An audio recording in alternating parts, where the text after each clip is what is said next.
Well, here we are, we're approaching the end of an era. And by end of an era, I don't mean the channel shutting down, not by any means. It's just that with college and me and Alfonso putting more focus on our own Christian children's show, it's time that we start shifting our focus.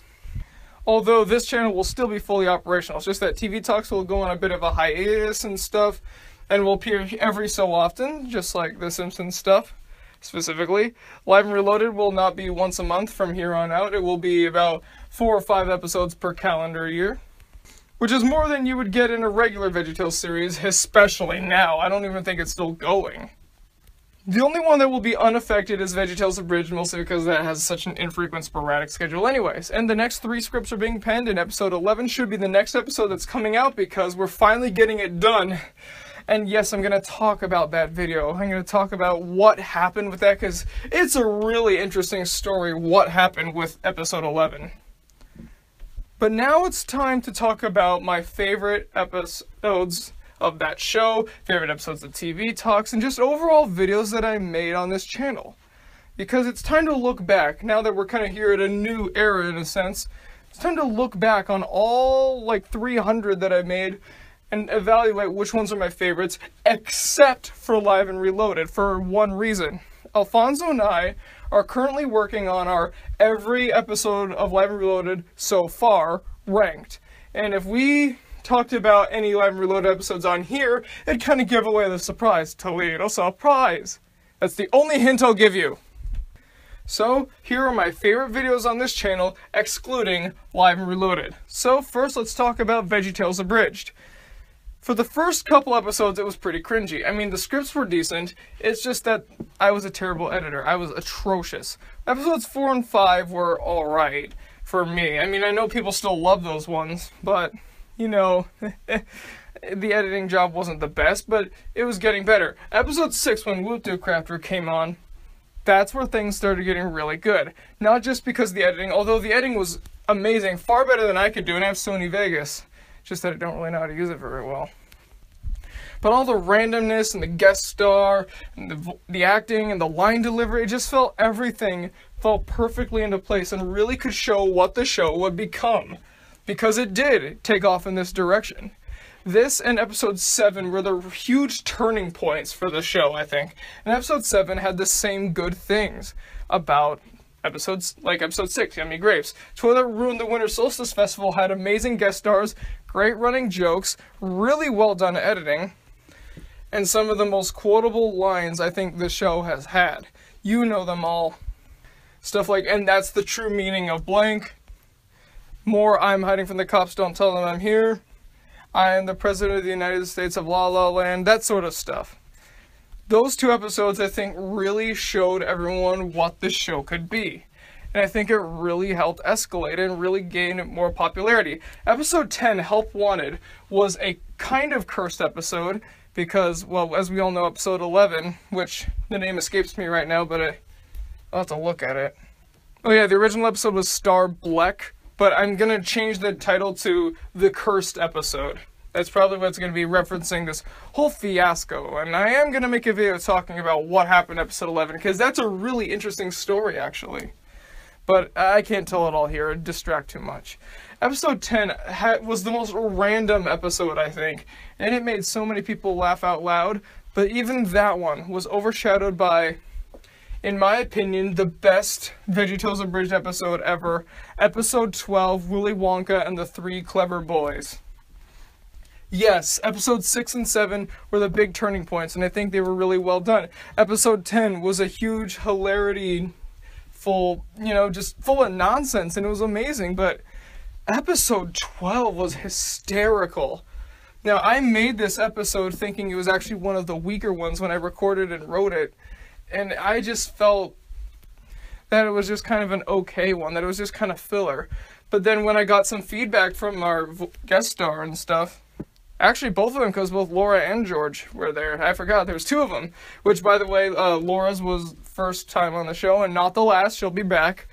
Because they were both great. I love working with these 2. They're so excited about what they're doing. They're so happy to do it. And they do such great performances. I don't really think I had any redo lines, except for, like, one that got lost in the sending over, like, one that accidentally got edited out, but that doesn't really count. They both did great jobs. And when I saw their readings of the lines, or heard them rather, I kind of started considering this to be a bit better than I thought. And when I saw it put to animation, not only did the editing really help move the story and the music too, but it had been a while since I listened to that recording, and I forgot that I put these jokes in there, and it was a genuine surprise. This was way better than I thought. It's the longest episode by far, which means that it has the most jokes and the most humor that any episode could have. This is just crazy, it's hilarious, it's wacky, it's insane. And as many people point out, this is the best episode. This is probably, again, popular opinion here, the best episode. Because there were so many jokes in here that people seem to really like. This is kind of the origin. It was actually episode 11, but this came out before episode 11. The origin of the, remember children, there's a very important lesson to learn from this story. It's the origin of that. Those are always extremely popular, and those are always some of my favorite parts. There was the pickle song. Everyone just loves the pickle song, and I'm no exception.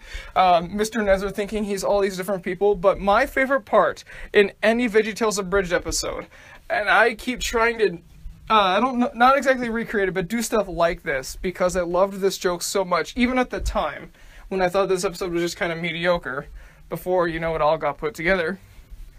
The episode where George talks about filler, and then is going to tell us a great story. And then the story is about Jimmy Carter, Luann Loud, one of the Skeksis from the Dark Crystal, Fat Albert, and Dilbert teaming up to stop Sportacus from turning everyone in the world into protein shakes. And then they can't get the rights to that story. That is my favorite joke in the entire show. I don't know what it is. I mean, the show's random already, but just the way he says it, and the word choices, and the character choices, and then the music, everything just fits so well into that one particular moment that, even though it's my own thing, and even though I've seen this many times, it always gets me to laugh out loud. And I hope that my own show, along with Alfonso's show, because he shares it too, he's just as much as a part of it, will make you guys laugh that much too. It's going to have not quite the same style, because it's going to definitely be for kids, but we're writing it more for, older teen/adults, but in a way that kids could watch it. Kind of like a Christian Animaniacs, but that's off topic. Which, VeggieTales Abridged, those are what we think are the best ones of that one. TV Talks.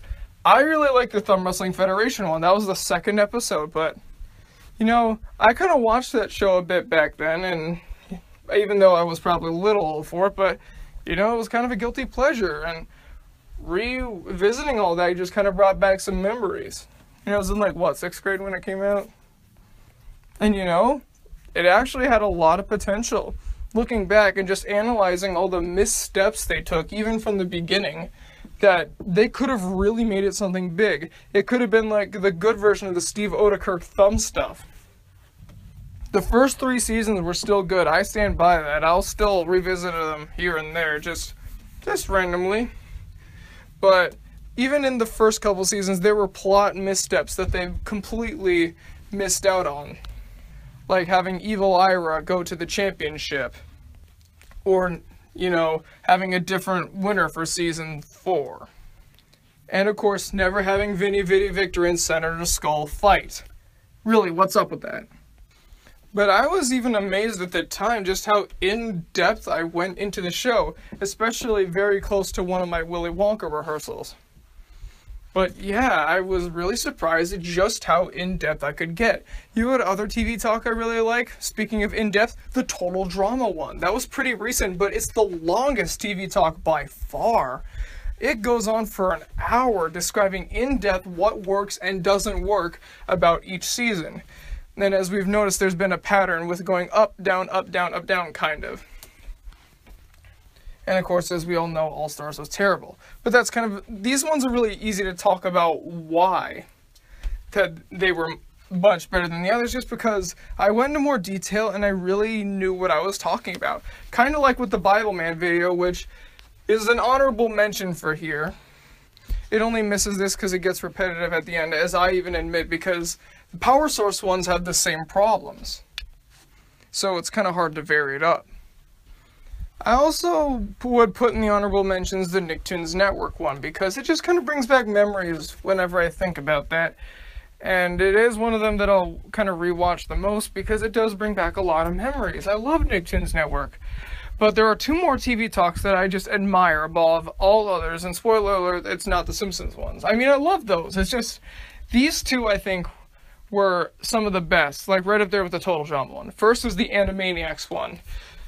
Now, how I got introduced to Animaniacs was actually the old user Ben the Looney. You know, back then when he was like this big controversial thing, I ate his videos up. I was a big fan of his. But then he kind of changed his style a bit. Now when he started doing more sketches and stuff, I like those. But with the Yellow Submarine review, that was a good way to end it. That was very nice. But then he came back, and it's not that his videos changed, it's that Ben the person was changing. Ben used to be kind of a centerist, kind of a typical guy who really liked cartoons and spoke whatever was on his mind. Now he's kind of become a Trekkie monster from Avenue Q a little bit. I mean, he's still a really sweet guy. It still sounds like he's a great guy, but he's kind of become a little bit of a Trekkie. Not that he likes Star Trek, but he likes other things, for those who don't know about Avenue Q. And he's just kind of changed as a person, and well, yeah, that's kind of the story of that, and that's completely off topic, but I got introduced to Animaniacs in his Looney Tunes spin-off video. And I thought it was a pretty interesting concept, so I checked out that and Tiny Toons that one summer in 2012, and I fell in love with both shows. They were both great. I loved them a lot, and I still do to this day. Now, I go back and forth on which one I like more, Tiny Toons or Animaniacs. I liked Tiny Toons more back then, but now it really depends for Animaniacs. If I'm watching the characters I like, it's definitely Animaniacs. If not, obviously Tiny Toons. But as a whole, they're kind of on the same level for me. The Tiny Toons review is just kind of simple, though, and short, because there wasn't a ton to talk about because, well, it's so easy to talk about. But Animaniacs had the distinction of having so many characters like Rita and Ron, Pinky and the Brain, Hip Hippos, Chicken Boo, and all those guys. So I could talk about each one of them individually, and because I was a big fan of them, especially back in those days, I did a lot of studying up and a lot of facts, and they never went away, and they were all confirmed to be real. Even a couple of people commented on how surprised they were with the Katie Kaboom thing. And, the Minerva Ming thing on that controversy, but that turned out to be real. A couple of the head writers even talked about it, like Paul Rugg. You know, the guy who voiced Mr. Director, the Clown, and Dark Lord Chuckles of Silly Piggy, my favorite show ever, Dave the Barbarian. I just like how in-depth it went, and just how well done and how passionate it seemed. But this one's Alfonso's favorite, mostly because he's the only one in it. The Nerd Dropped Pilot. This is the angriest TV talk. The one with the most brutal, visceral hatred directed towards anything we've done, even more than the Nut Shack. Everyone thought the Nut Shack was absolutely, I was fuming in that one, but the way that me, and especially Alfonso, who's definitely I wouldn't want to say less emotional, but the more in control one. He's the more subdued. He knows kind of how to control himself. I could tell, especially looking at him in the recording area, oh, he was angry. He was so angry, because this play, The Nerd, from my perspective, was just a hilarious comedy, and I really liked it. But this is the first, major play I think he's actually been involved in, because this is when he was stopped homeschooling and he went over to the high school, and he, got up on stage and he got almost the lead. I mean, he's the title character and he's kind of one of the leads. It's kind of one of those shows where either, kind of everyone's a lead, sort of, except for, Thor and Clelia. And maybe Walgrave are in there, but really, if you're one of the main four principal characters, Willem, Tansy, Axel, or Rick, which he was Rick, you're pretty much a lead. And for me, it was hilarious, but for him, this was a new experience for him. I mean, he's loved acting and all, but this was his first exposure to being, a main character, and especially with a play this fun and this out there, but yet still cynical and dark. I knew he ate it up. He talked about it a lot. And I didn't, and even those, that didn't do it justice, because when I saw it, I thought it was even better than he let on. But I knew just how much he cared about this, and just how passionate he was about this. So, that one Thanksgiving weekend in, I think, 2015, yeah, 2015, I sent him this and said, hey, did you know the nerd got a TV show? He was pretty excited, and then he watched it, and I can tell he was angry. And then we spent like the whole rest of the night talking about it. And the looks he made, oh jeez. But really, this thing is terrible. They weren't even trying to adapt the play. The play is dark, it's cynical, it's got this weird edge to it that just kind of, it makes it look like kind of a sitcom, but there's always a dark underlying tone to the whole thing, and it's all way more cynical and stuff. But this is just kind of a goofy, campy, nothing 70s sitcom that was made in the late 80s. Come on, this isn't the Jimmy Carter era, this is the George H.W. Bush era. Where's all the grunge and stuff? Okay, to be fair, we're not in the grunge era quite yet, but this is the stuff you'd see on, like, Brady Bunch.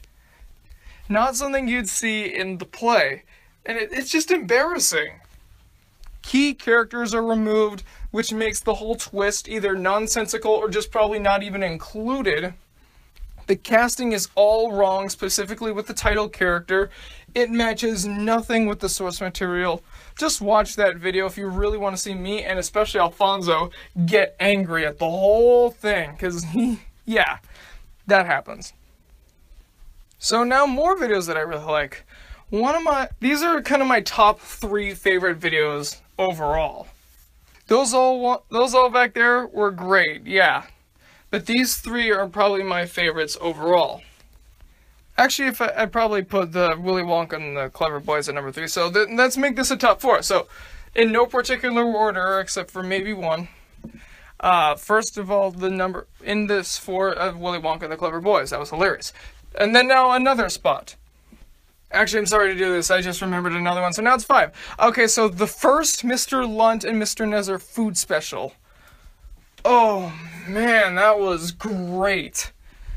So many good... It was just fun recording the whole thing. There was that laugh attack that I had in there while playing Mr. Nezzer, and we still didn't break character. The foods were just great, and it was kind of a new concept, really. That was like the first time we'd done it. I mean, I love the rest of the food specials, too. Don't get me wrong, they're still wonderful. But I just love the first one. The first one was just hysterical. And yes, there's that little blooper in the beginning, and don't worry, we're going to fix that. But I just thought it was so well done, and at the end, we were still laughing even after the camera went off. And we still laugh at it to this day. Speaking of a VeggieTales video we keep laughing at, the Dorbies video, that is one of my 2 very most favorites. Like, if I had to pick one, gun to my head, it would either be the Dorbies video or one more that I will mention. This video, this video. This is easily our most popular video. It's got so many views, so many high views. So many people liking it. We only have 1 dislike, and that's from this one guy that keeps going around disliking all my videos because they said I didn't like Noah's Ark. Oh well. I get nothing but positive comments on that. People are quoting it, especially the 1 minute 39 second mark where Mr. Lunt and Paul Grape, I almost said Mr. Grape, but that's not his name, just burst out screaming. And that wasn't even planned. We didn't plan on that at all. We just started screaming. And people wonder, did we go into Dorbies blind, or was this scripted? Yes and no. We watched it once before, not together, because we intentionally went into other parts and then just watched it separately, so we couldn't share our ideas. Now, we just kind of discussed it, and we made one-off jokes to each other, like the teacher making the wrong equation and how annoying Fleck was, but we didn't make any compact script. And then in the video we just kind of reacted, but occasionally we'd reuse some of the jokes that we told to each other, but very rarely. So yeah, that was for the most part improv, like 95% improv. And the rest of the videos where we watched stuff are still good, but that one was hilarious. That was our 3rd one, and I really think that's when we knew just how to do it, just how to make it really, really good. And it's still really funny. Like, that's probably one of the videos I'll watch the most out of mine. So funny. So well done. Good job, me and Alfonso. This sounds really arrogant, but it's just, Dorby's is kind of a sickening thing. It's just such an ugly ripoff of the worst kind, the kind that doesn't get the source material. Because if you're gonna rip something off, fine. Okay, well, not fine, that's a bad thing, but if you're gonna do that, know the source material, know what makes it popular. Don't just aimlessly try to copy the formula without even understanding what the formula is. It won't work, and that's exactly what happened with Dorby's. The animation was terrible, the plot was terrible, and they tried so hard to emulate the VeggieTales style of humor, but they forgot two things: to make it charming and to make the scripture aspect actually stick out. They barely mentioned God or the message. Speaking of the message, we also said that the message was terrible, but we're going back on that. Because under our new show, we have a policy that any lesson can be taught if it can be taught right. And in fact, to prove it, one of our upcoming VeggieTales Live and Reloaded episodes, probably the next one you'll be seeing, it has that lesson. What one is it? Well, I'll just give you a little hint. Diddle diddle I, diddle diddle I. So here we go with two more. For the next one, why Charlie and the Chocolate Factory is a superior movie. Almost everything in this I still stand by. The only little thing I don't stand by is that some of the songs in the original are just okay. I love all the songs now. It's been a while since I like really in-depth listened to them. I mean, I rewatched the movie specifically for that, but I didn't really get a chance to just sit down and let them soak up. And then, well, right before Willy Wonka the play happened, that's every point we make in this is just right on point. This is how I felt ever since I was a little kid. The Willy Wonka movie is great. I love it. But it's not the book, and it's not even close. It's kind of an insult. It's like how Batman and Robin is to the 1989 Batman movie. I went there, even though this is a much, much, much better movie than the Batman and Robin one. For one thing, I actually like Willy Wonka and the Chocolate Factory. But the book was quirky, it was dark, it was surreal, it was kind of creepy at some parts, but it still had an underlying good tone at the end. This is just the Wizard of Oz Candyland, as Alfonso put it. This is just the Munchkin land, really. Everything's bright and upbeat. Every so often there's a little bit of a dark thing, but the dark stuff isn't nearly as much as it should have been. Granted, it's the early 70s, so you can't really go all that dark, but this doesn't even try. The only stuff it really has is the names of the characters, some basic plot structure, and some of the personality traits, because they kind of made them, either the characters, either weaker than in the book or just completely different. Willy Wonka, okay, so there's another part. I kind of like Gene Wilder and Johnny Depp the same. I said that I liked Gene Wilder better than the other one, but now I kind of like him the same after rereading the book. But here's the thing, as we mentioned in that video, Willy Wonka is not charming and suave and just a little creepy. He's insane. He is a maniac. The name Wonka is a pun off of the name wonky, as in weird or off or not quite right. That does not fit the Gene Wilder character by any means. I would keep going on in this, but really, I'm just restating the video, and that just shows how well done it was, and just how in-depth we went in. It's about as long as each of the movies. It's an hour and 45 minutes. And if I can make that video, as well as a 5-page senior thesis essay on why the new movie is better than the old one, that says something. So, check out that video if you want to see our perfectly logical reasoning for why the new movie is better than the old one. But speaking of Willy Wonka, it's time we get to that other video I said that might be my favorite. This or Dorby's would be my #1 favorite video. Charlie and the Grand Reunion. As if there was ever any doubt. Yes, I wrote a book. Yes, I put it online. Yes, I got a really cool guy to narrate it. And no, I did not get Roald Dahl's permission. He is dead. But when I was in Willy Wonka, I really loved the play. And the book. And the new movie. And even the old movie still. but I always felt that Glass Elevator was just kind of okay. It never really continued the story that much. Well, it does. It picks up right where the book left off, but not in a very developing way.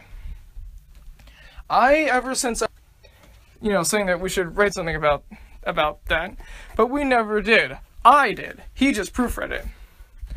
The book took about up until the tail end of Willy Wonka to make, to write.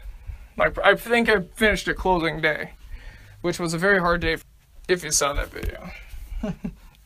But I got Safari Clark to narrate the video. Check him out. He's an awesome guy. Check out his YouTube channel. And no, he did not ask me to do this, but he is an awesome guy. He's always happy. He's always upbeat. He's got a really cool voice. And he did a really good job narrating the book. And also that cover. I love that cover. It took a long time to make, but we finally did it. And it came out in December. And it did pretty well. It's still kind of frozen at views at some part, but it shows that people are still watching it, just the view count won't rise because it's frozen for some reason. You know when that happens.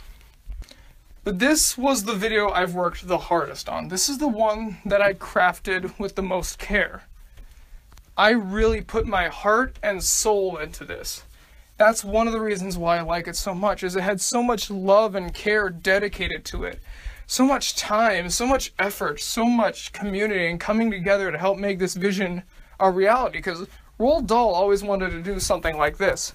Many reports show that after White House, he would have waited a little bit and then released something like this, where Charlie's exploits would have happened with him either kind of repeating what Willy Wonka did in the first book, or him inviting everyone back. There's a lot of reports that are kind of conflicted, and some say that this is just a hoax. But I think this was a good idea. What I did with each character was just logically think, judging by the book, and subsequently the new movie, because they're basically the same character, where they would be. Where Charlie would basically be just kind of trying to fill in Willy Wonka's shoes, and kind of being a little bit self-conscious. Augustus wouldn't have learned a thing. Violet would try to take her punishment in the opposite direction and try to live through her son instead of accepting her own responsibility. Veruca actually would have been the only one to turn out okay, but instead of over-pampering the kid, she overprotects them, making it an inverse of what Mr. Salt did. And then Mike TV would just continue to be Voldemort. There's a lot of interesting stuff that happened, like Marvell Destange was actually going to be a guy, and all these huge developments. I could go on for a long time explaining how this book came to be, but I might do that in a video some other time. Really? If you really want to listen to a good audiobook, please check this one out. You might like it. I hope you do. I worked so hard on it. This is the one that I really put a lot of pride in. Whenever I start missing Willy Wonka, I'll either listen to the soundtrack we got, look at some of the old memorabilia, or I might even listen to this, because, well, it brings back memories of Willy Wonka. But hey, the Drowsy Chaperone happened after that, so you know. So, folks, those are my favorite videos. Who knows, I might do a least favorite videos, because there's a few on my channel I don't like, but won't delete for whatever reason. I don't know why. Well, folks, thank you very much for watching, and I'll see you later. Good night, everybody. Mwah.